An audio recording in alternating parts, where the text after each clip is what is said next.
قل أعوذ برب الناس. talabul elmi faridatun ala kulli muslimin sàkku xam-xam faratale ci bépp jullit xam-xam yi bu ci gën moo di alquranul karim borom bi ne faqra'u ma tayassara min alquranul karim jàngal sa doom alquranul karim wareef la ci bépp waajur waaye tànnal ko daara ja mu koy defee lu mët a bàyyi xel la yéen waajur yi daara ngi ji joo xam ne ku fi yóbbu sa doom danañ def ci moom alquranul karim def ci yarab lislaam ba noppi waajal ko ngir mu am avenir bu baax madrasatu Cheikh Baye Moustapha Dieng li tahfidil quranul karim directeur ba di Cheikh Baye Moustapha Dieng dañuy jàngal seeni doom alquranul karim bi tajwid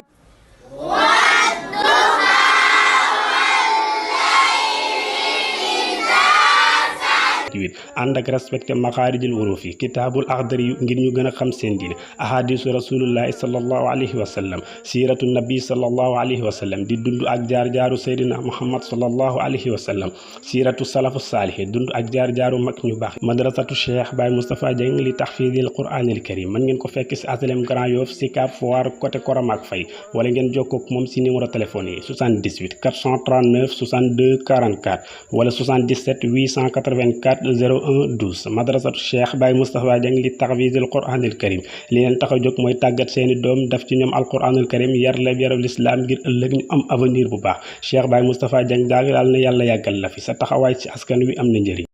الذي يوسوس في صدور الناس من الجنة والناس